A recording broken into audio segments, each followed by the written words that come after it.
সুপ্রিয় দর্শক, আপনাদের প্রীতি ও শুভেচ্ছা জানিয়ে শুরু করছি পবিত্র ঈদ উল আজহা উপলক্ষে বিশেষ প্রদর্শনী বিতর্কের অনুষ্ঠান প্রজন্ম বিতর্ক।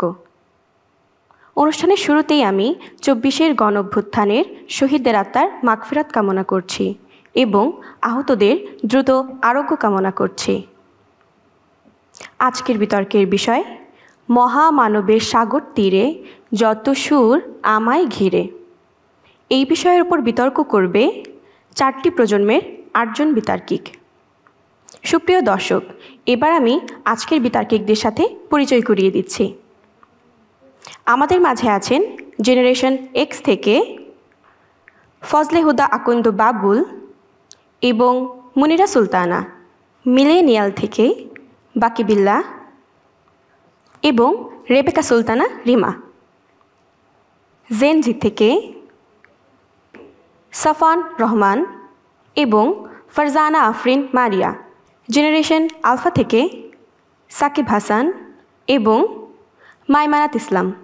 প্রিয় দর্শক, সবশেষে আমরা পরিচিত হব আমাদের আজকের অনুষ্ঠানের সম্মানিত সভাপতির সাথে, যিনি সমগ্র অনুষ্ঠানটি পরিচালনা করবেন।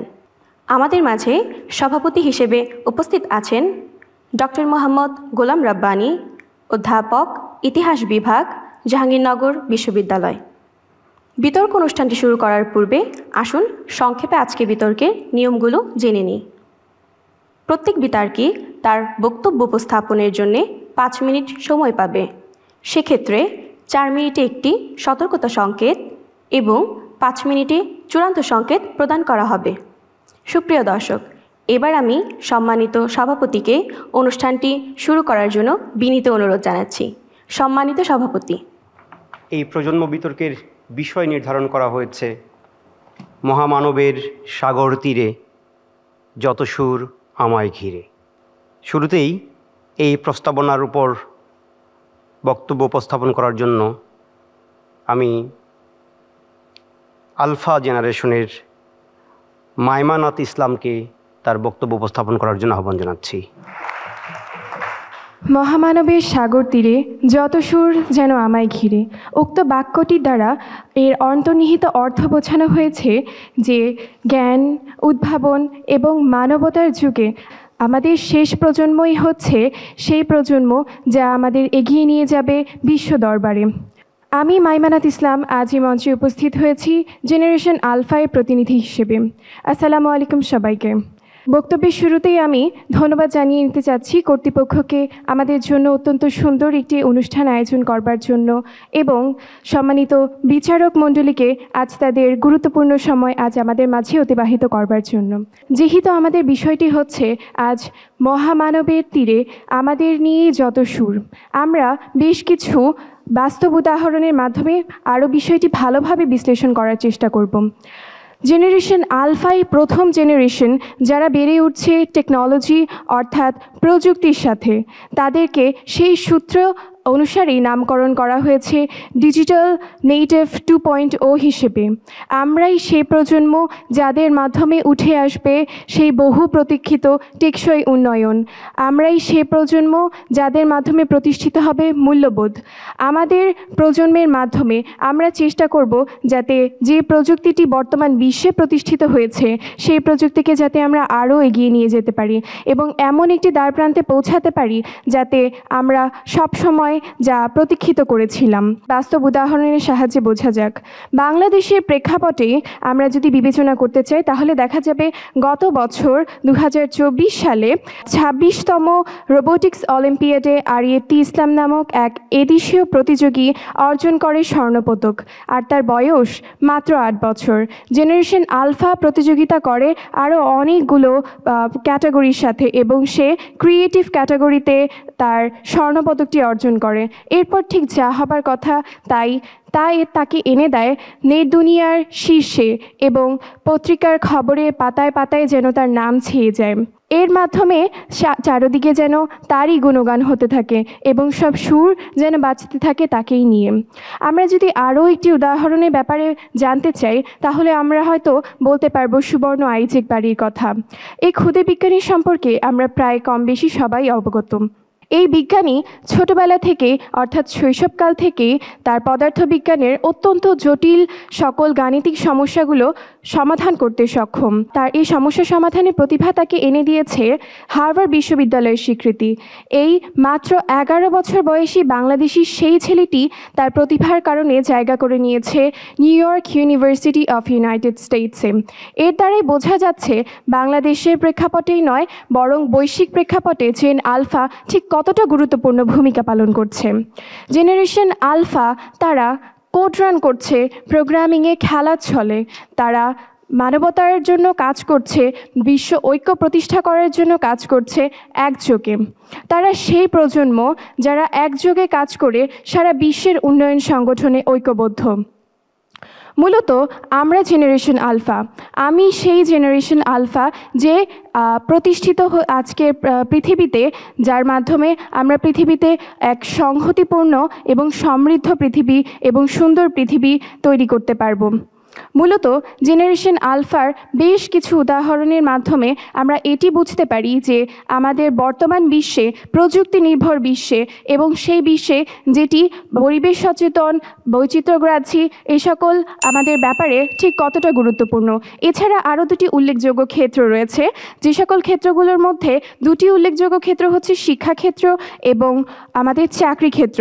শিক্ষাক্ষেত্রের ব্যাপারটি যদি বিবেচনায় আনতে চাই, জেনারেশন আলফা অন্যান্য জেনারেশনের তুলনায় কেবলমাত্র একাডেমিক বইয়ে না ডুবে থেকে তারা নানা ধরনের সহশিক্ষা কার্যক্রমে অংশগ্রহণ করছে, যা আমাদের এনে দিচ্ছে আন্তর্জাতিক খ্যাতি পর্যন্ত। এবার যদি চাকরি ব্যাপারটিতে একটু আসা যায়, আমরা জেনারেশন আলফা আমরা র্যাট রেসে বিশ্বাসী নই, বরং আমরা উদ্যোগ গ্রহণে বিশ্বাসী। আমরা কেবল চাকরি নিতেই নই, বরং আমরা চাকরি দিতেও বিশ্বাসী। মূলত এই সকল কয়েকটি বিষয় নিয়ে আমি বলতে চাই জেনারেশন আলফা এ পর্যন্ত শ্রেষ্ঠত্ব অর্জন করেছে এবং জেনারেশন আলফাই বর্তমান বিশ্বের সবচেয়ে শক্তিশালী প্রযুক্তি নির্ভর ধারক এবং বাহক। এই ব্যাপারটি সম্পর্কে হয়তো আমরা সকলেই একমত পোষণ করব। তো মূলত সম্মানিত বিচারক মণ্ডলী, আমি আজ দৃঢ়ভাবে কথাটি বলতে চাচ্ছি যে মহামানবের সাগর তীরে যত সুর আমায় ঘিরে, এই সুর যেন এক আশার সুর এবং এই জেনারেশন আলফা। অনেক ধন্যবাদ সবাইকে। ধন্যবাদ মাইমানাত ইসলামকে তার সুন্দর বক্তব্যের জন্য।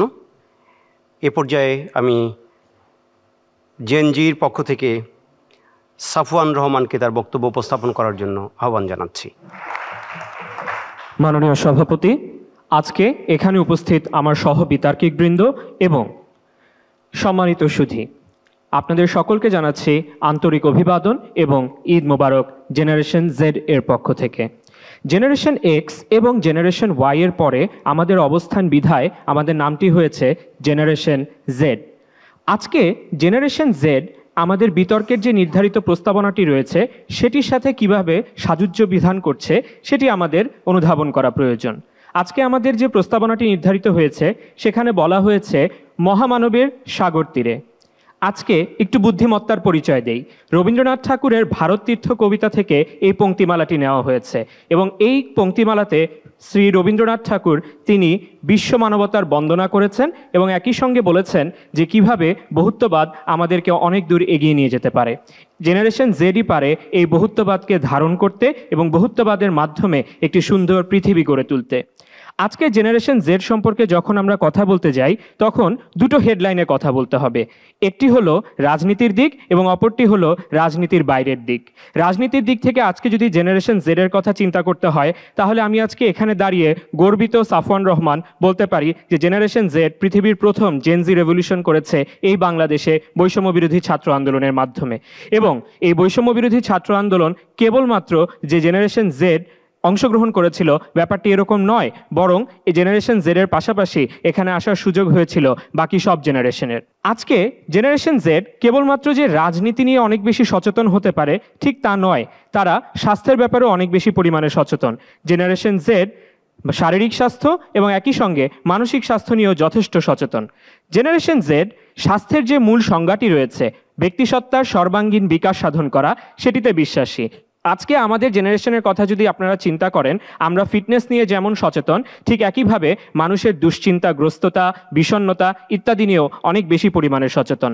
আমরা কেবলমাত্র আত্মকেন্দ্রিক যে হব ব্যাপারটি এরকম নয়, আমরা পরিবেশ এবং একই সঙ্গে আমাদের যে চারিপাশ রয়েছে সেই চারিপাশ নিয়েও যথেষ্ট সচেতন এবং ভাবনার বিষয়ে সবসময় এটিকে অন্তর্ভুক্ত রাখি। পরিবেশ আমাদের অত্যন্ত গুরুত্বপূর্ণ একটি জায়গা এবং গ্লোবাল ওয়ার্মিং তথা বৈশ্বিক উষ্ণায়নের মতো বিষয়গুলো আজকে আমরাই চিন্তা করছি এবং আমাদের জায়গা থেকে এই বিষয়গুলো উঠে আসছে মূলধারাতে। অনেকে বলতে পারেন আমাদের নাকি মনোযোগ কম, আমরা খালি রিলস দেখি, আমরা খালি ইউটিউবে 1 মিনিটে ভিডিও দেখে শেষ করে দেই। আমি বলতে চাই এটি মনোযোগ কমের ব্যাপার নয়, বরং আমরা সময়ের সদ্ব্যবহার করতে জানি।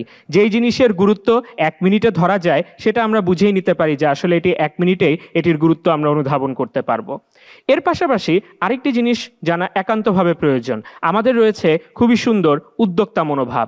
আমরা উদ্যোগ গ্রহণ করতে বিশ্বাসী, আমরা সাহসের সঞ্চার করতে পারদর্শী। আমাদের আরেকটি গুরুত্বপূর্ণ দিক হলো আমাদের যোগাযোগের ক্ষেত্রে যথেষ্ট বৈচিত্র্য রয়েছে। আমরা যোগাযোগ করতে পারি অন্যান্য জেনারেশনের যে মাধ্যমগুলো ছিল সেটি ব্যবহার করে, আবার আমাদের নিজেদের জেনারেশনের যে সামাজিক যোগাযোগ মাধ্যমগুলো রয়েছে সেটির মাধ্যমেও আমরা যোগাযোগ করতে পারি। আজকে প্রমথ চৌধুরীর একটি কথা মনে পড়ছে। প্রমথ চৌধুরী বলেছিলেন, গুরু উত্তর সাধক মাত্র, অর্থাৎ আমাদের যারা শিক্ষকরা থাকেন তারা কেবলমাত্র আমাদের সহায়কের ভূমিকায় অবতীর্ণ হবেন, অন্যথায় আমরা যারা আছি আমরা থাকব মূল চালকের ভূমিকায়। অর্থাৎ এটিকে ইংরেজিতে বলা হয় সেলফ ডিরেক্টেড লার্নিং। এই সেলফ ডিরেক্টেড লার্নিংয়ের মতো সুন্দর বিষয় কেবলমাত্র জেনারেশন জেডের সাথেই যায়। আজকে একটু কথা না বললেই নয়, আমরা জেনারেশন আলফার মতো অনেক বেশি পরিমাণে রোবটিক, অনেক বেশি পরিমাণে আত্মকেন্দ্রিক নই। আমরা মিলেনিয়ালদের মতো দিগ্ভ্রান্ত, দ্বিধাগ্রস্ত, কনফিউজড নই এবং অন্যান্যদের মতো অপ্রাসঙ্গিকও নই। আমরা যেমন রাজনীতি সচেতন, আমরা তেমনি রাজনীতির বাইরে পরিবেশ, নিজের স্বাস্থ্য এবং নিজেকে নিয়ে যথেষ্ট সচেতন। অর্থাৎ ব্যক্তি স্বাধীনতা এবং ব্যক্তিসত্তার যে সর্বাঙ্গীন বিকাশ সাধন করা প্রয়োজন সেটি কেবলমাত্র জেনারেশন জেডের মাধ্যমেই সম্ভব। আমরা সবাইকে নিয়ে চলতে জানি, আমরা সবাইকে নিয়ে সময় অতিবাহিত করতে জানি, আমরা সবাইকে সুযোগ দিতে জানি। তাই তো রবীন্দ্রনাথ ঠাকুরের এই যে পংক্তিমালা আজকে নির্ধারিত হয়েছে, মহামানবের সাগর তীরে যত সুর আমায় ঘিরে, এই কথাটি কেবলমাত্র জেনারেশন জেডের ক্ষেত্রেই প্রযোজ্য এবং এই কথাটির যথার্থ ভাবার্থ স্ফূর্তি এবং স্ফুরণ ঘটবে জেনারেশন জেডের মাধ্যমে। আশা করছি জেনারেশন জেড অন্যান্য জেনারেশনদের থেকে আরও অনেক বেশি পরিমাণে নিজেকে উপরে উঠিয়ে আনতে সক্ষম হবে অনাগত দিনগুলোর জন্য এবং অনাগত ভবিষ্যতে আমরা জেনারেশন জেডই পৃথিবীকে নেতৃত্ব দেওয়ার মতো একটি অবস্থানে চলে আসব। সকলকে ধন্যবাদ, ঈদ মোবারক এবং জেনারেশন জেড এর জয় হোক। সকলকে ধন্যবাদ। ধন্যবাদ সাফওয়ান রহমানকে তার যুক্তিনির্ভর সুন্দর বক্তব্য উপস্থাপনের জন্য। আমি এ পর্যায়ে জেনারেশন মিলেনিয়ার বিতার্কিক রেবেকা সুলতানা রিমাকে তার বক্তব্য উপস্থাপন করার জন্য আহ্বান জানাচ্ছি। ধন্যবাদ মাননীয় সভাপতি। মাননীয় সভাপতি, বিতর্কটি শুরু করব আমার শৈশবের একটি গল্প দিয়ে। একবার আমার ছোট ভাই বাসার ছাদ থেকে পড়ে তার মাথা ফাটিয়ে ফেলল। যেহেতু আমরা পিঠাপিঠি ভাই বোন ছিলাম, দুজনেই একসাথে বাহিরে খেলতে যেতাম। অসুস্থ আমার ছোট ভাইটি যেহেতু বাহিরে আর খেলতে যেতে পারবে না, আমার বাবা মা ভাবলো এমন অবস্থায় আমি যদি একা বাহিরে খেলতে যেতে চাই তাহলে আমার ছোট ভাইটি হয়তো বা অস্বস্তিতে থাকবে। তাই তারা প্রস্তাব করলো যদি আমরা একসাথে ঘরে থাকি তাহলে আমরা যা চাই তাই পাবো। আমরা সিদ্ধান্ত দিলাম আমরা ভেবে জানাবো। বেশ কিছুক্ষণ ভেবে আমরা সিদ্ধান্ত নিলাম আমাদেরকে দুটি নতুন স্কুল ব্যাগ কিনে দেওয়া হোক, যাতে থাকবে কার্টুনের ছবি। হয়তোবা আপনাদের মনে হতে পারে যে এমন সুযোগ পেয়ে কেউ স্কুল ব্যাগ চেতে পারে। হ্যাঁ, আমাদের চাহিদাগুলো এতটাই ছোট ছিল যে আমরা চাওয়া মানে বুঝতাম নতুন স্কুল ব্যাগ, নতুন ঘড়ি, নতুন জামা, নতুন জুতা বা নতুন ছোট ছোট কিছু খেলনা। এমন সুযোগ পেলে হয়তোবা জেনজি বা আলফারা মোবাইল, আইপ্যাড, PS5 চেয়ে বসতো। মাননীয় সভাপতি, আমরা সেই মিলেনিয়াল প্রজন্ম। আমার কাছে আজকের বিতর্কটি কোনো প্রজন্ম যুদ্ধ নয়। আমরা শব্দ আর বাক্যের আদলে আমাদের ফেলে আসা দিনের ছবি এঁকে যাব। হ্যাঁ মাননীয় সভাপতি, আমাদের প্রজন্মের সাথে অন্য প্রজন্মের সবচেয়ে বড় পার্থক্যের জায়গা হলো আমাদের বেড়ে ওঠা। তোমাদের শৈশব এখন আটকে আছে স্ক্রিনের ঝলমলে আলোতে, আর আমরা খুব ভোরে ঘুম থেকে উঠতাম, পাড়ার শিউলি গাছ, বকুল গাছের নিচে যে ফুলগুলো পড়ে আছে সেগুলো কুড়িয়ে তুলে মালা গাঁথার জন্য। আমরা স্কুলে যাওয়ার আগেই বাজার করে যেতাম, তবে সেই বাজার বাসার বাজার না। আমরা যে স্কুল থেকে ফিরে মিছামিছি রান্না বাড়া খেলা খেলবো, সেই খেলার জন্য আমাদের ইটের মাংস, বালুর পায়েস, পুঁইশাকের বিচি এবং বুনো বেগুন জোগাড় করে রাখতে হতো। 21শে ফেব্রুয়ারি এলে আমরা পাড়ার প্রত্যেক বাড়িতে ঢু মারতাম কিছু ফুল জোগাড় করে রাখার জন্য। সেগুলো বাগান বিলাস, মাধবীলতা, রঙন ফুল হতে পারে এবং সেগুলো দিয়ে আমরা তোড়া বানাতাম। সেই তোড়া আমরা শহীদ মিনারে অর্পণ করতাম। শহীদ দিবসের মর্ম আমরা খুব একটা বুঝতাম না, তবে শহীদ বেদি থেকে ফেরার সময় 2টো গোলাপ তুলে নিয়ে আসতাম বাসায় সাজিয়ে রাখার জন্য। বাগান বিলাসের বদলে গোলাপ ফুল বড্ড লাভজনক প্রাপ্তি। আমাদেরকে তোমরা কিছুটা ভীরু প্রজন্ম ভাবতে পারো। আমাদের সময়ে স্কুলের সবচেয়ে ডান পিটে ছাত্রটিও স্কুলের গণিত শিক্ষকের বেতের বাড়ির ভয়ে তটস্থ থাকতো। বার্ষিক পরীক্ষার ফলাফলের পর বাবার গম্ভীর মুখে রেজাল্ট কার্ড দেখতে চাওয়া আমাদের কাছে ছিল সবচেয়ে ভয়ঙ্কর ঘটনা। স্কুলে কিছু হারিয়ে ফেললে কিংবা সহপাঠীর সাথে মারামারি করলে সে ঘটনা যদি মা জানতে পারতেন, তাহলে চুলের ঝুঁটি ধরে আরো 2 ঘা বসিয়ে দিতেন। আমাদের বিনোদন বলতে ছিল পাড়ায় বন্ধুদের সাথে ডাঙ্গুলি খেলা, সাতচারা খেলা, গোল্লাছুট, মুস্তফা খেলা, সাকরাইনের ঘুড়ি উৎসব, শুক্রবারে বিটিভিতে বিকাল 3টার সিনেমা, রাতের আলিফ লায়লা, সিন্দাবাদ, রবিনহুড আর ইত্যাদি। ঈদের দিন সকালে সালামি চাইতে আমরা এলাকার প্রত্যেকটা বাড়িতে দল বেঁধে ঢু মারতাম। প্রত্যেক বাড়িতে সাধারণত 2 টাকা 5 টাকার নতুন নোট সালামে মিলত। তবে একবার এলাকার এক কাকা হাতে 10টি টাকার নোট গুঁজে দিলেন। আশ্চর্য, আমি অবাক হয়ে তাকিয়ে দেখলাম 10 টাকা। বিশ্বাস করুন মাননীয় সভাপতি, আজকের দিনের 10 লক্ষ টাকা সেই 10টি টাকার অনুভূতির কাছে ম্লান। তৎক্ষণাৎই আমি সিদ্ধান্ত নিয়েছিলাম সেই বাড়ির জ্যেষ্ঠ পুত্রটিকে আমি বর হিসেবে গ্রহণ করব, কারণ এলাকায় এর চেয়ে সম্ভ্রান্ত পরিবার পাওয়া ভার। মাননীয় সভাপতি, আমাদের সময় ফেসবুক ছিল না, আবার চিঠিরও খুব একটা প্রচলন ছিল না। তো আমরা চিঠিতে প্রেমিককে ডাকতে পারতাম না, আবার ফেসবুকে মেসেঞ্জারে ভিডিও কলও করতে পারতাম না। আমাদের সময় আমরা চোখে কাজল পরে রঞ্জনা হয়ে বারান্দায় গিয়ে দাঁড়াতাম।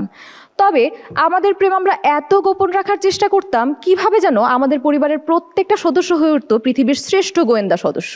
তারা আমাদের প্রেম রহস্য উন্মোচন করে ফেলতেন এবং বেধড়ক ধুলাইয়ের পর আমাদের প্রেম প্রণয়ে পরিণত হওয়ার আগেই প্রলয়ে পরিণত হতো। তারপর আমাদের প্রেমিকটিও বলতে বাধ্য হতো, রঞ্জনা, আমি আর আসবো না। বিরহের সময়টিতে আমরা মাইলস, জেমসের গান শুনে কাটিয়ে দিতাম। কখনো মাইলস, কখনো খালিদের সেই বিখ্যাত গান, হয়নি যাবারও বেলা, শুরুতেই সব কিছু শেষ করে কেন চলে গেছো, এসব বলে সময় কাটিয়ে দিতাম। মাননীয় সভাপতি, তারপর আমাদের বিশ্ববিদ্যালয় জীবনের গণ্ডি শুরু হতো। দরিদ্র এবং বেকারত্বের কষাঘাতে একসাথে পিষ্ট হয়ে একটা সময় কর্মজীবন শুরু হয়ে গেছে। এখন আমি রাষ্ট্রের সেবক, তারপরও আমার সেই সামান্য বেতনে পদপদবি রয়েছে, কিন্তু নেই আর্থিক সামর্থ্য। তো সেই অবস্থাতেই আমরা সেই আর্থিক সামর্থ্যের মধ্যবিত্ত জীবনের কষাঘাতে পিষ্ট হতে হতে খুব স্বাচ্ছন্দ্যেই জীবন কাটিয়ে দিচ্ছি। কাউকে বলতে পারবো না আমি কষ্টে আছি, আবার কাউকে এটিও বলতে পারি না আমরা খুব বেশি সুখে আছি। হে নবীন এবং প্রবীণ প্রজন্ম, তোমরা আজ আমাদেরকে প্রতিযোগী ভেবো না। আমরা প্রবীণদের কাছ থেকে নিয়েছি আশীর্বাদ, অনুপ্রেরণা ও দিক নির্দেশনা, আর নবীনদের কাছ থেকে নিয়েছি নির্ভীকতার উচ্ছ্বাস। তাই আমরা সব মিলিয়ে জীবনের কষ্ট ও সুখের সুরগুলো একসাথে ধারণ করি এবং বলতে পারি, মহামানবের সাগর তীরে যত সুর আমায় ঘিরে। ধন্যবাদ জেনারেশন মিলেনিয়ার বিতার্কিক রেবেকা সুলতানা রিমাকে তার অসাধারণ বক্তব্যের জন্য। এ পর্যায়ে আমি জেনারেশন এক্সের বিতার্কিক জনাব মুনিরা সুলতানাকে তার বক্তব্য উপস্থাপন করার জন্য আহ্বান জানাচ্ছি। ধন্যবাদ মাননীয় মডারেটর। মহামানবের সাগর তীরে যত সুর আমায় ঘিরে। সম্মানিত দর্শক, এই যে মহামানবের সাগর তীর, এখানকার যে যত সুর, সমস্ত সুর তার সরগম সব কিছু নিয়ে আমাকে অবিরত মুগ্ধ করে চলেছে। আমি মুগ্ধ হই, আমি অভিভূত হই। এই চমৎকার ঝড়ঝঞ্ঝার বৈশাখের সন্ধ্যায় আমরা এই যে আজকে একত্রিত হয়েছি, এই সমস্ত সন্ধ্যার ঝড়ঝঞ্ঝা বন্ধ হয়ে গেলে যে নীরবতা, সেই নীরবতাটুকুই আমার প্রাপ্তি। চমৎকার এই বৈশাখের সন্ধ্যায় লেবু পাতা আর দোলন চাপায় যে সখ্যতা, সেই সখ্যতায় কথা দেয়া থাকে, তুমি সুখ হয়ে, তুমি ঘ্রাণ হয়ে আমার কাছে ফেরত আসার। যারা সুখটাকে, স্বপ্নটাকে তার জীবনের মহিয়ান গরিয়ান করে তোলে। সবাইকে ঈদ মোবারক জানিয়ে শুরু করছি আমার আজকের সেই বিতর্ক। আমরা সেই জেনারেশন এক্স যারা কিন্তু আপনাদের এক্স নই, আমরা হচ্ছি টুইটারকে এক্স বানিয়ে ফেলা, আমরা সেই জেনারেশন এক্স, জেন এক্স। আমরা রবীন্দ্রনাথের মাধবী অথবা ভ্রমর হতে পারি। আমাদের মাঝেই আপনারা খুঁজে পাবেন সেই প্রেমিক সত্তা।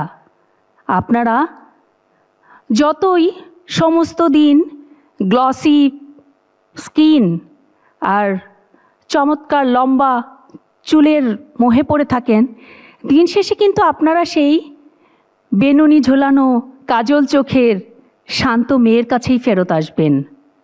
আমরা জানি আপনারা ফেরত আসবেন ভোজন রসিক সেই ছেলেগুলো আমাদের কাছে, যাদের কাছে ঘরের খানা মূল্য বোঝেন, ঘরের খাবারের মূল্য বোঝেন, যারা এখনও আফসোস করেন যে হায় শীতকাল চলে গেল, আমরা পিঠাপুলির চোখে দেখলাম না। চলে আসুন না আমাদের কাছে। আমাদের কাছে আপনারা কত ধরনের পিঠাপুলি পাবেন, সমস্ত কিছুর সম্ভার সত্তা সাজিয়ে আমরা বসে আছি আপনাদের জন্য। আমরা হুমায়ুন আহমেদের নায়িকা সুনীল গঙ্গোপাধ্যায়, শীর্ষেন্দু মুখোপাধ্যায়, তাদের নায়করা যেই ব্যক্তিত্বের প্রেমে পড়ে সেই ব্যক্তিত্ব আপনারা আমাদের কাছে পাবেন। কেননা সমস্ত দিনের শেষে শিশিরের শব্দের মতো সন্ধ্যায় সবাই চায় গৃহকোণে একটু আলাদা আনন্দ, আলাদা উচ্ছ্বাস। বড় বড় লিস্ট, বড় বড় আমার আজকে মোবাইল লাগবে, আজকে আমার গয়না লাগবে, সেসব লিস্টের বাইরে যার কাছে আপনি নিশ্চিন্ত নিরাপত্তা এবং আনন্দ খুঁজে পাবেন, সে হচ্ছে আমি, সে হচ্ছে আমার জেনারেশন। আমার জেনারেশনের কাছে আসলে আপনারা এসব পাবেন। বিশ্বের রাজনীতি, অর্থনীতি, সমাজনীতি সব জায়গায় এই জেনারেশন এক্স প্রচণ্ডভাবে প্রমিনেন্ট হয়ে আছে। আপনি গুগলে যান, আমাদের জেনারেশন এক্সের প্রতিনিধি পাবেন। গুগলের প্রতিষ্ঠাতাও কিন্তু এই জেনারেশন এক্সের একজন প্রতিনিধি। আজকে আমাদের যে মডারেটর, আপনারা এত কথা বলছেন, আমাদের মডারেটর উনিও একজন আমাদের জেনারেশন এক্সের প্রতিনিধি। সুতরাং আপনারা বুঝতেই পারছেন আমাদের শক্তি, আমাদের কোথায় আমরা সবচাইতে বড়। কিন্তু আমরা সবচাইতে বড় থাকতে চাই না, আমরা সবচাইতে সবাইকে নিয়ে চলতে চাই। আমরা আলফা, জেনজি, মিলেনিয়াম সবাইকে নিয়ে আমরা পথ চলতে চাই। আমি শুধু বিশ্ব রাজনীতির সেই দিনটার জন্য অপেক্ষায় আছি যেদিন বিশ্ব রাজনীতির মঞ্চ অধিকার করে থাকবে জেনারেশন এক্সের প্রতিনিধিরা। আপনি দেখবেন জেনারেশন এক্সের এই প্রতিনিধিরা যখন রাজনীতির মঞ্চে আসবেন, আমরা আপনাদেরকে আরও সুন্দর একটা বিশ্ব উপহার দিতে পারবো। অনেক বেশি মায়াময়, অনেক বেশি আন্তরিকতাপূর্ণ এবং সুন্দর একটা বিশ্ব আপনাদেরকে উপহার দিয়ে যাব। তাই আপনারা আসুন, আপনারা আমাদের জেনারেশনের ছায়াতলে আসুন, আমাদের জেনারেশনের সাথে আসুন, আমাদের জেনারেশনের সাথে চলুন। কেননা রিশতে মে হাম তুমহারি বাপ লাগতে হ্যায়। ধন্যবাদ সবাইকে। ধন্যবাদ জেন এক্সের বিতার্কিক জনাব মনিরা সুলতানাকে। এ পর্যায়ে আমি বক্তব্য আহ্বান করব জেনারেশন আলফার বিতার্কিক সাকিব হাসানের কাছ থেকে। অসংখ্য ধন্যবাদ মাননীয় সভাপতি, আজকে প্রজন্ম বিতর্কের মঞ্চে জেনারেশন আলফার হয়ে প্রতিনিধিত্ব করার সুযোগ করে দেবার জন্য। এবং আমার সামনে উপবিষ্ট সম্মানিত সুধী সবাইকে আমার অভিবাদন এবং প্রিয় দর্শক মণ্ডলী সবাইকে জানাই পবিত্র ঈদ উল আজহার শুভেচ্ছা, ঈদ মোবারক। মহামানবের সাগর তীরে যত সুর আমায় ঘিরে, এই বিষয়ে প্রতিনিধিত্ব করছি জেনারেশন আলফার হয়ে। শুরুতে একটু জেনে নিব জেনারেশন আলফা আসলে কারা। পরিচয় দেওয়ার পিছনেও একটি কারণ আছে। প্রথমত 2010 সাল থেকে 2025 সাল, মতান্তরে 2012 সাল থেকে 2025 সালের কথাও বলা হয়। মোদ্দা কথা হচ্ছে 2013 সালের আশেপাশে যারা জন্মগ্রহণ করেছে এবং যাদের জন্মগ্রহণ 2013 সালের আশেপাশে থেকে 2025 সাল পর্যন্ত, তাদেরকে আমরা জেনারেশন আলফা হিসেবে গণ্য করি। কথাটি বলার পিছনে কারণ কি? কারণ হচ্ছে, আপনি খেয়াল করলে দেখবেন জেনারেশন আলফার সবচেয়ে বড় যেই সদস্য, সেই সদস্যটির বয়সও মাত্র 15 বছর। তার মানে সেও এখন টকবগে কিশোর।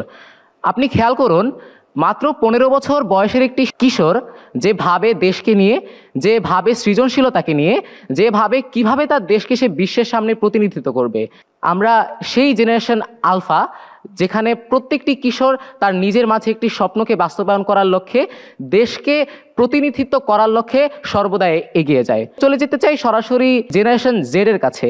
তারা জেনারেশন আলফাকে আত্মকেন্দ্রিক বলে অবহিত করেছে। তবে আমাদের জেনারেশন আলফার মধ্যে যেই আত্মকেন্দ্রিকতা রয়েছে, তথা আমরা সেলফ নিয়ে যতটুকু ভাবি, আমরা সেই ভাবনাকে আমাদের সৃজনশীলতাকে দিয়ে কাজে লাগিয়ে আমরা সেই ভাবনাটা ভাবি আমাদের দেশের জন্য, আমরা সেই ভাবনাটা ভাবি কিভাবে আমার দেশের উন্নতি হবে সেই জন্য। সুতরাং আমাদের প্রত্যেকটি কাজের মধ্যে আমাদের ডেভেলপমেন্ট বা হচ্ছে উন্নয়নের যেই ধারণাটা, সেই ধারণাটা লুকিয়ে থাকে। আসতে চাই মিলেনিয়ালের কাছে। মিলেনিয়ালদের সম্পর্কে বলতে গেলে শুরুতেই বলতে হয় তারা ভীরু প্রজন্ম এবং তারা এই নিয়ে খুবই গর্ববোধ করে। তবে সমস্যা হচ্ছে, যখন একটি ভীরু প্রজন্ম থাকে তখন তারা আসলে ঝুঁকি নিতে চায় না। আমরা জেনারেশন আলফা সগর্বে বলতে পারি আমাদের সর্বোচ্চ বয়সী যেই সর্বকনিষ্ঠ 15 বছরের একটি কিশোর, সেও ঝুঁকি নিতে পছন্দ করে। এর উদাহরণ হিসেবে আমরা দেখতে পারি যে বর্তমানে ছোট ছোট বয়স থেকেই মানুষজন স্টার্ট আপ বিজনেসগুলো করার চেষ্টা করছে, উদ্যোক্তা হবার চেষ্টা করছে, যেটি আগে কখনো ছিল না। তার মানে বাস্তব জীবনে এই যে ঝুঁকি নেওয়ার ব্যাপারটা, একটি ব্যবসায় নামার ব্যাপারটা, ক্রিটিক্যাল থিঙ্কিংয়ের প্রসেসের যেই ব্যাপারটা, এই ব্যাপারগুলো আপনি কনিষ্ঠ বয়স থেকেই জেনারেশন আলফার মধ্যে পেয়ে থাকবেন। অতঃপর জেনারেশন এক্সের কাছে আসতে চাই। তারা তাদের সুখী মনোভাবটা নিয়ে সবচেয়ে বেশি কথা বলে গেল। তবে জেনারেশন আলফার মধ্যেও কিন্তু সুখ বিরাজ করে। আমি যদি জেনারেশন আলফার সামাজিকীকরণ বা তাদের বেড়ে ওঠার ব্যাপারে বলতে চাই, তারা হয়তো খুব সকালে উঠতে পারে না, তারা হয়তো ঘুম থেকে দেরিতে ওঠে, তারা হয়তো প্রযুক্তি নির্ভর একটি সমাজ, কারণ জেনারেশন আলফার সাথে প্রযুক্তি শব্দটির সম্পর্ক অনেক এবং বিস্তৃত। কিন্তু প্রযুক্তির সাথে সম্পর্কিত হওয়ার পরেও তারা এই প্রযুক্তির মাঝেই নিজেদের সুখকে খোঁজার চেষ্টা করে, প্রযুক্তির মাঝেই তারা নিজেদের বিনোদনকে খোঁজার চেষ্টা করে।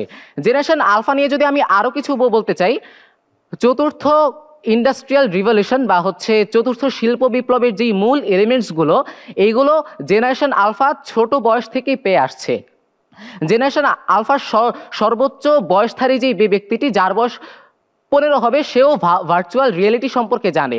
সেও জানে কিভাবে আর্টিফিশিয়াল ইন্টেলিজেন্স ব্যবহার করে কিভাবে শক্তিশালী একটি জিনিস তৈরি করা যায়, কিভাবে রোবোটিক্সের মাধ্যমে আমি আমার বিভিন্ন যে সমস্যাগুলো থাকে বাস্তব জীবনে, সেই সমস্যাগুলো সমাধান করতে পারি। তার মানে জেনারেশন আলফা হতে পারে খুব বেশি এআই বেসড, হতে পারে খুব বেশি টেকনোলজি নির্ভর, তবে এই টেকনোলজিকে সাথে করে নিয়েই তারা বিশ্বকে এগিয়ে নিতে চায়। কেননা বর্তমান বিশ্বের টেকনোলজি বা হচ্ছে তথ্য প্রযুক্তির যে যুগটা, এই যুগে তথ্যের অনেক গুরুত্ব রয়েছে। সুতরাং জেনারেশন আলফা থেকে আমাদের চিন্তা ভাবনা হচ্ছে আমরা সেই তথ্যকে কাজে লাগিয়ে, আমাদের সৃজনশীলতাকে কাজে লাগিয়ে আমরা আসলে সম্ভাবনার দুয়ারটাকে খুলতে চাই। আমি যদি বাংলাদেশের প্রেক্ষাপটে কথা বলতে চাই, বাংলাদেশের প্রেক্ষাপটে জেনারেশন আলফা যারা রয়েছে, তারা হয়তো খুব ছোট বয়স থেকেই অবাধ তথ্য প্রযুক্তির ব্যবহার করার সুযোগটা পায় না। তবে আস্তে আস্তে বাংলাদেশের যেই উন্নয়নটা হচ্ছে, সেই উন্নয়নের কারণে যে জেনারেশন আলফার যেই অন্তর্ভুক্ত যেই শিশুরা রয়েছে, তারাও কিন্তু সেই প্রযুক্তির সাথে পরিচিত হতে পারছে। এর ফলে তাদের মধ্যে বিভিন্ন বৈচিত্র্যতা দেখা দিচ্ছে। তাদের মধ্যে আসলে পুরো বিশ্বের সাথে একটা কানেক্টিভিটি, পুরো বিশ্বের সাথে যে একটা সম্পর্ক, সেই সম্পর্কটা আসলে তাদের মধ্যেই সবচেয়ে বেশি বিদ্যমান থাকে। যার কারণে এই সম্পর্কটার কারণে, এই বিশেষ একটা গুণের কারণে অন্য সব প্রজন্ম থেকে তারা আলাদা, এবং তারা এই বিশ্বের সাথে কানেকশনের কারণে, প্লাস হচ্ছে কালচারাল যেই অ্যাডাপশনটা, বিভিন্ন মিশ্র সংস্কৃতি সম্পর্কে জানা, বৈচিত্র্য সম্পর্কে জানা, বৈচিত্র্যময় বিশ্ব সম্পর্কে জানা, তাদের এই জ্ঞানটার কারণে আসলে তারা সবচেয়ে এগিয়ে। যার কারণে আমি মনে করি মহামানবের সাগর তীরে যত ঢেউ থাকবে, যত সুর থাকবে, তার প্রত্যেকটি তরঙ্গের কণায় কণায় আসলে জেনারেশন আলফারই গুণগান রবে। ধন্যবাদ। ধন্যবাদ জেনারেশন আলফার বিতার্কিক সাকিব হাসানকে তার সুন্দর যুক্তিনির্ভর বক্তব্যের জন্য। এ পর্যায়ে আমি আহ্বান করছি জেনজির বিতার্কিক ফারজানা আফরিন মারিয়াকে তার বক্তব্য উপস্থাপনের জন্য। ধন্যবাদ সম্মানিত সভাপতি সহ উপস্থিত সবাইকে। বৈষম্য বিরোধী ছাত্র আন্দোলনের মাধ্যমে দীর্ঘ 16 বছরের স্বৈর শাসনের পতন ঘটিয়ে আজকে এই বিতর্কের মঞ্চে স্বাধীনভাবে নিজের মতামত প্রকাশ করতে পারছি যে জেনারেশনের জন্য আমি আজকে সেই জেনারেশন অর্থাৎ জেনজির প্রতিনিধি হয়ে কথা বলছি। আমি আজকে বিশ্বাস করি যে আজকের বিতর্কে যে বিষয়টি দেওয়া হয়েছে অর্থাৎ মহামানবের সাগর তীরে যত সুর আমায় ঘিরে, এই উক্তিটি জেনজিকে নিয়েই করা হয়েছে। কারণ জেনজি সেই অদম্য সাধন করেছে। কিছুদিন আগেও যে জেনজিকে বলা হতো তারা ইন্টারনেট এবং ফোন ছাড়া কিছু বোঝে না, তারা সময় মতন ফোনকে রেখে স্বেচ্ছার হয়ে বিপ্লবের মাধ্যমে দেখিয়েছে তারা কিভাবে দেশের জন্য কাজ করতে পারে। আমরা নিজের চোখে দেখেছি শহীদ আবু সাইদ কিভাবে পুলিশের সামনে নির্ভীকভাবে নিজের প্রাণ দিয়েছে। শহীদ মীর মুগ্ধর পানি লাগবে কারো পানি, এই কণ্ঠস্বর বাঙালি জাতি এখনও ভুলতে পারেনি। মুক্তিযুদ্ধের পরে এত বড় বিপ্লব শুধুমাত্র জেনজির দ্বারাই সম্ভব হয়েছে, অন্য কোনো জেনারেশনের দ্বারা সম্ভব হয়নি। শুধু তাই নয়, 2018 সালে আমরা এই কোটা আন্দোলনে শুরু করেছিলাম। তাছাড়া 2018 সালে নিরাপদ সড়ক আন্দোলন নামে যে আন্দোলনটি শুরু হয়েছিল সেটি সূত্রপাত আমাদের হাত ধরে হয়েছিল। আমরা কলেজ ফেরার সময় যখন আমরা শুনলাম আমাদের সহপাঠী বাসের চাপায় মৃত্যু হয়েছিল, আমরা সেদিন আর ঘরে ফিরে যাইনি। আমরা সেদিন রাস্তায় 9 দফা আন্দোলন নিয়ে বসে পড়েছিলাম। আমরা ট্রাফিক কন্ট্রোল করেছি, আমরা ফিটনেসবিহীন গাড়ি চেক করেছি, আমরা অ্যাম্বুলেন্সের জন্য ইমার্জেন্সি লেন তৈরি করে সারা বিশ্বকে এবং বাংলাদেশকে এমন একটি ট্রাফিক চিত্র দেখিয়েছি যা ওই সময়ের সরকার কিংবা অন্য কোনো জেনারেশন সেই চিত্র দেখাতে পারেনি। শুধু তাই নয়, আমরা প্রণয়ন করেছিলাম নিরাপদ সড়ক আন্দোলন 2018-র আইনও। যে ইন্টারনেটকে বলা হয়েছিল জেনজির জন্য অভিশাপ, সেই ইন্টারনেটকে ব্যবহার করে জেনজি এত অত্যাধুনিক হয়ে যাচ্ছে, সেই ইন্টারনেটকে ব্যবহার করে জেনজি সচেতন হয়ে যাচ্ছে সাইবার সিকিউরিটি, ব্ল্যাকচেন, আর্টিফিশিয়াল ইন্টেলিজেন্সের মতন সম্ভাবনাময় বিষয়গুলোর প্রতি, যেগুলোর মাধ্যমে জেনজি ভবিষ্যতে এই বিশ্বকে প্রতিনিধিত্ব করতে পারবে। শুধুমাত্র জেনজি এমন একটি জেনারেশন বাংলাদেশে যাদের এক ডাকে পুরো জাতি এক হয়ে গিয়েছিল, যেটা আমরা জুলাই বিপ্লবের সময় দেখেছিলাম। আমরা দেখেছিলাম যে তারা কিভাবে পুরো জাতিকে এক ডাকে এক জায়গায় এনে সরকারের পতন করে ফেলেছিল। শুধু তাই নয়, তারা এই যে সিরিয়া এবং ইসরায়েলের ইস্যুতেও যখন কোমল পানীয় বন্ধের দাবিতে আন্দোলন করেছিল, এতে করে কোকাকোলার মতন একটি কোম্পানি পর্যন্ত তাদের বিনিয়োগ বাংলাদেশ থেকে সরিয়ে নিতে হয়েছে। তাছাড়া এই জেনজি এখন উদ্যোক্তা মনোভাব নিয়ে গড়ে উঠেছে। তারা এখন আর চাকরি নির্ভর নয়, এখন তারা ব্যবসার প্রতি আগ্রহ। রিসার্চ বলে 95% জেনজি স্মার্টফোন এবং ইন্টারনেট ব্যবহারে অনেক বেশি দক্ষ এবং তারা তাদের এই দক্ষতাকে কাজে লাগিয়ে তারা শুধুমাত্র বিনোদন জগতের মধ্যে আবদ্ধ না থেকে তাদের ক্যারিয়ার পর্যায়ে নিয়ে গেছে। 77% জেনজি ব্যবসা করতে অনেক বেশি আত্মবিশ্বাসী এবং চাকরিকে তারা নিরুৎসাহিত করে। আজকে যদি অঞ্জন দত্ত জেনজি হতেন তাহলে তিনি আর চাকরির জন্য বিলাবসকে হারাতেন না, তিনি হয়তো উদ্যোক্তা হয়ে যেতেন কিংবা আউটসোর্সিং করে তিনি হয়তো ডলার কামাতে পারতেন। তাছাড়া আজকের বেলাবসরাও আর অঞ্জন দত্ত কবে চাকরি পাবে তার জন্য অপেক্ষা করে না। আজকের বেলাবসরা স্বনির্ভর হচ্ছে। আজকের জেনজির মধ্যে রয়েছে আধুনিক মনস্তাত্ত্বিকতা। তারা আর জেন্ডার ডিসক্রিমিনেশন কিংবা লিঙ্গ বৈষম্যের মধ্যে আটকে নেই। তারা আজকে বিশ্বাস করে ছেলে হয়েও একজনের রান্নার প্রতি আগ্রহ থাকতে পারে, মেয়ে হয়েও একজন ক্রিকেট খেলা তার পছন্দই হতে পারে। এবং এই আধুনিক মনস্তাত্ত্বিকতা তাদেরকে আসলে অনেক বেশি জাতি হিসেবে স্বনির্ভর এবং উন্নত জেনারেশন হিসেবে আখ্যায়িত করতে পারে। জেনজিরা শুধু শারীরিক স্বাস্থ্যই নয় বরং মানসিক স্বাস্থ্যের ব্যাপারেও অনেক বেশি সচেতন। জেনজি প্রথম জেনারেশন যারা মানসিক স্বাস্থ্য কিংবা মেন্টাল হেলথের ব্যাপারে অনেক বেশি সচেতন থাকছে। এই জেনজি বিশ্বাস করে যে শারীরিক স্বাস্থ্য ঠিক যতটা গুরুত্বপূর্ণ, মানসিক স্বাস্থ্য ঠিক ততটাই গুরুত্বপূর্ণ। তাদের কাছে সাইকিয়াট্রিস্ট কিংবা সাইকোলজি একটি প্রফেশন হয়ে দাঁড়িয়েছে। তাদের কাছে এটি কোনো লাক্সারি নয়। তারা আজকে এই বিষয়গুলোকে গুরুত্বারোপ করে নিজেদের মানসিক স্বাস্থ্য উন্নত করতে পারছে। শুধু তাই না, তারা পরিবেশ সম্পর্কে সচেতন। আমরা জুলাই বিপ্লবের সময় দেখেছিলাম কিভাবে আমরা রাস্তায় নেমে দেশ পরিচ্ছন্ন করেছি। আমরা দেখেছিলাম যে ছেলে পানি হাতে নিয়ে খায় না, সেই ছেলে কিভাবে রাস্তায় দাঁড়িয়ে ঘন্টার পর ঘন্টা ট্রাফিক কন্ট্রোল করেছে। আমরা আসলে দেশটাকে নিয়ে অনেক বেশি স্বপ্ন দেখি, আমাদের আবেগ দেশটাকে নিয়ে অনেক বেশি, আমাদের শুধু একটু সুযোগের প্রয়োজন। সুতরাং আমি মনে করি যে এই জেনজির মতন শক্তিশালী, সাহসী এবং সৃজনশীল জাতি যখন এই দেশের কর্ণধার হতে পারবে, ক্ষমতা নেবে, তখন এই দেশ আর পথ হারাবে না। ধন্যবাদ। ধন্যবাদ জেনজির বিতার্কিক ফারজানা আফরিন মারিয়াকে। এ পর্যায়ে আমি বক্তব্য রাখার জন্য আহ্বান জানাবো জেনারেশন মিলেনিয়ার বিতার্কিক জনাব বাকি বিল্লাহকে। সম্মানিত মডারেটর, ধন্যবাদ। মহামানবের সাগর তীরে যত সুর আমায় ঘিরে, যত সুর যদি আমায় ঘিরে চলতে হয় তাহলে আমার প্রজন্মটিকে সেরা হতে হয়। সম্মানিত মডারেটর, সেরা প্রজন্ম হতে গেলে কিছু বিষয়ে তাকে স্বকীয়তা থাকতে হবে, তার কিছু বিষয় অন্য প্রজন্মকে প্রভাবিত করতে হবে। আমি মিলেনিয়াল প্রজন্মের ব্যক্তি হিসেবে প্রমাণ করে যাব আমার প্রজন্ম কীভাবে অন্যান্য প্রজন্ম থেকে স্বকীয় ছিল এবং আমার প্রজন্ম অন্যান্য প্রজন্মের তুলনায় বেশি প্রভাব রেখেছে সমাজে ইতিবাচকভাবে। সম্মানিত মডারেটর, প্রথমে আমরা লক্ষ্য করি মিলেনিয়াল কারা।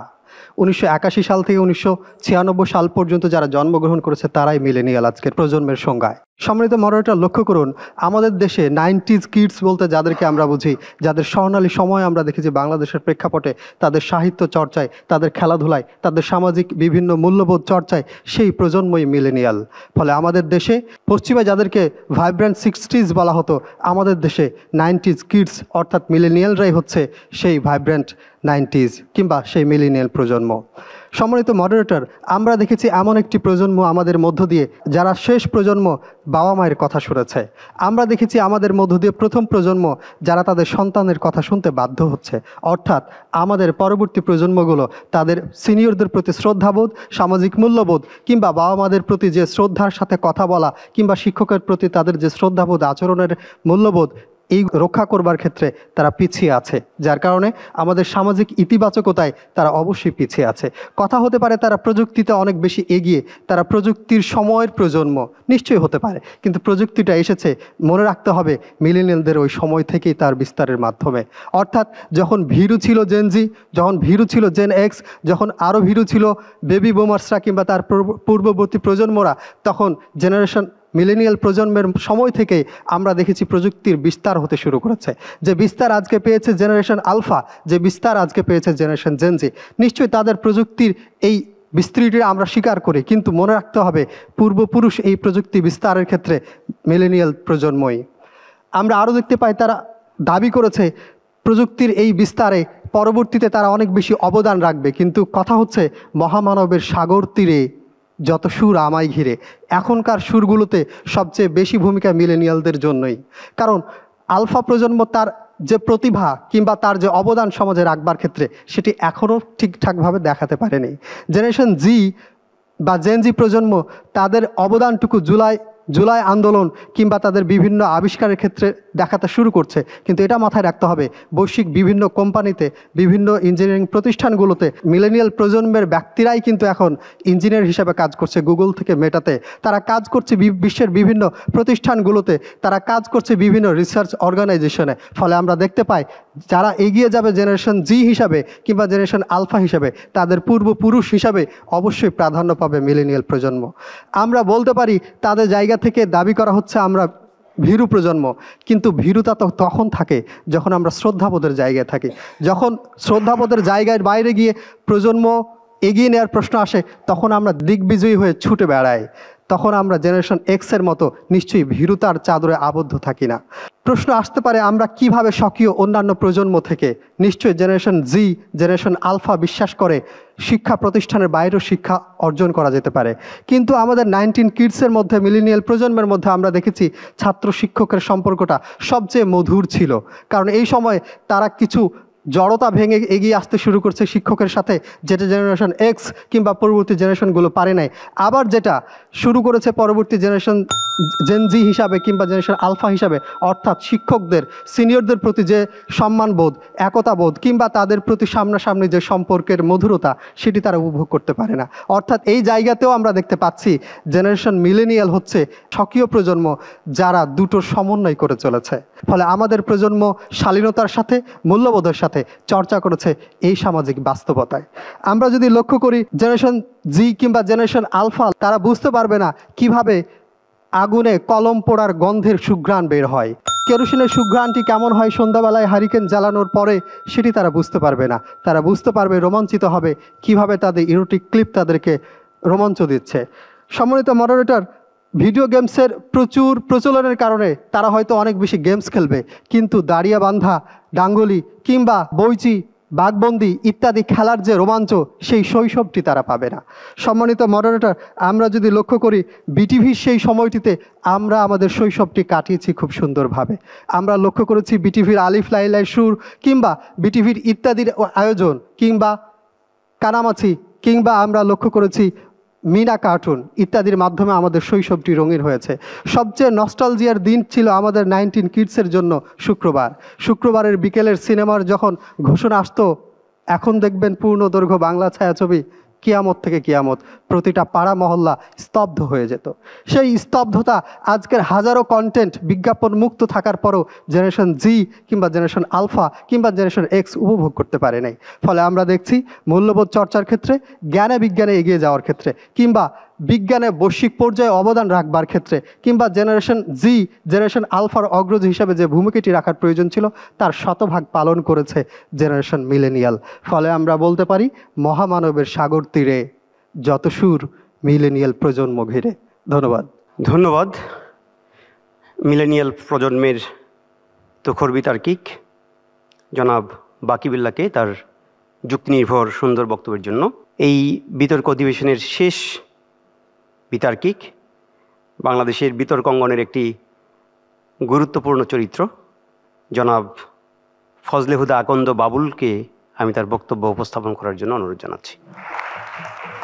সেই দিনগুলো যখন শুশুকের চুপ চুপ ডুব দেখতে আমরা যেতাম বুড়িগঙ্গায়, কিংবা হলুদ শস্যের ক্ষেতের খোঁজে ঘুরতে ঘুরতে ঘুরতে, তারপরও আমরা স্বপ্ন দেখতাম নির্মেঘ আকাশের, সোনালি শিশিরের শুভ্র সকালে আমাদের দিনটা হয়ে উঠত প্রেমময়, স্বপ্নময়, পৃথিবীময়, স্বপ্নীল দুনিয়ায় আমরা ঘুরতাম। আর সেই জেনারেশনকেই আমি আজকে প্রতিনিধিত্ব করতে এসেছি। সম্মানিত সভাপতি, এ মৃত্যু উপত্যকা আমার নয়। আজকের সেই বিখ্যাত ডায়লগ, এটি সৃষ্টি হয়েছে বাংলাদেশে কেন, কারা সৃষ্টি করেছে, সমাজ কেন এরকম, সমাজতত্ত্ববিদ মার্শাল ম্যাকলুহানের তত্ত্বগুলো কেন আজকে কাজে আসছে না, কোন জেনারেশনের দায়, এই জেনারেশন কি করছে, আগের জেনারেশন কি করছে, পরের জেনারেশন কি করবে, এই সব কিছুই নিহত আছে আজকের এই বিতর্কের মধ্যে। বিশেষ প্রজন্ম বিতর্কে, পবিত্র ঈদ উল আজহা উপলক্ষে যে বিতর্কে আজকে আমরা সবাই সমবেত হয়েছি, সবাইকে পবিত্র ঈদ উল আজহা উপলক্ষে ঈদ মোবারক। সম্মানিত সভাপতি, সাহিত্য চর্চা হয়েছে, ইতিহাস চর্চা হয়েছে, সকল জেনারেশনের উপর আলোকপাত হয়েছে, কিন্তু জেনারেশন এক্স সত্যিই স্বতন্ত্র ছিল।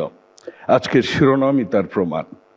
আজকের শিরোনামটি বলছে মহামানবের সাগর তীরে যত সুখ আমায় ঘিরে। সুখের কথা যদি বলেন, শান্তির কথা যদি বলেন, প্রেমের কথা যদি বলেন, আবেগের কথা যদি বলেন, সেটি জেনারেশন এক্সের কথা। আর সেই কথাগুলো আসতো আমাদের সময়। আমাদের মেঘগুলো কিন্তু কোনোদিনও বৃষ্টি হয়ে নামেনি তা না, কিন্তু আমাদের মেঘগুলোকে আমরা বৃষ্টিতে রূপান্তরিত করতেই হবে এমনটি ধারণা আমাদের কোনোদিনও ছিল না। কোলাহল আমাদের সময়ও ছিল, কিন্তু নাগরিক কোলাহল আজকাল অনেকটা বেশি হয়ে গেছে। এখন কিন্তু যে বদল এসেছে, পরিবর্তন এসেছে, যে কথাটি আপনারা বলছেন, আমাদের মধ্যে কিন্তু পরিবর্তন আসেনি। আমাদের মধ্যে মানবিকতা ছিল, আমাদের মধ্যে প্রযুক্তি ছিল, আমাদের আগের প্রজন্মেও প্রযুক্তি ছিল। চাকা কি একটি প্রযুক্তি নয়? যখন পাথরে পাথরে ঘষে যখন আগুন বের হয়, সেটি কি প্রযুক্তি ছিল না? প্রযুক্তি সব সময় ছিল, আগামীতে আসবে। এখন আপনারা যারা এআই বলছেন, আপনি কি মাথার দিব্যি দিয়ে বলতে পারবেন আগামী 50 বছর পর কোন প্রযুক্তি আসবে? সেজন্যই বলি আমাদেরটা পরিবর্তিত হয়নি। আমাদের কিশোরের দিনলিপি আমাদের কাছেই আছে, আমাদের শৈশব আমাদের সাথেই আছে, আমাদের কৈশোরের সেই পোড় খাওয়া দিনগুলো, কিংবা সেই আম কুড়োবার জন্য ঘর থেকে জ্যৈষ্ঠের ঝড়ে পালিয়ে যে বন্ধুদের নিয়ে আম কুড়ানোর দিন এখনো আছে, আমরা সেটি এখনো লালন করি। আমরা সমুদ্রের জল দেখলেই আমরা হাত দিতে চাই। আমরা যখন নদীতে ভ্রমণ করি তখন আমরা পা কখনো কখনো নৌকো থেকে নামিয়ে দেখি পানির মধ্যে কি লুকিয়ে আছে। আমরা সম্রাজ্ঞীর বেশে যখন নায়িকাকে দেখি তখনও আমরা ভাবি এই লাবণ্যময় এই চেহারার মধ্যেও হয়তোবা একটি পাষাণ পাথর লুকিয়ে রয়েছে। আমরা সেই সাহিত্যের কথা এখনো বলছি। নির্ঝরের স্বপ্নভঙ্গ হয়, হৈমন্তীরা কিন্তু এখনো এই সমাজে আছে।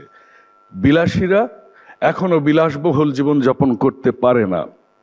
তারপরও আমরা বলি আমার বউয়ের নাকে যখন বিন্দু বিন্দু ঘাম ওঠে আমি বলি আমার ভালোবাসা পেয়েছি, আমার পৃথিবী আমার সাথে আছে।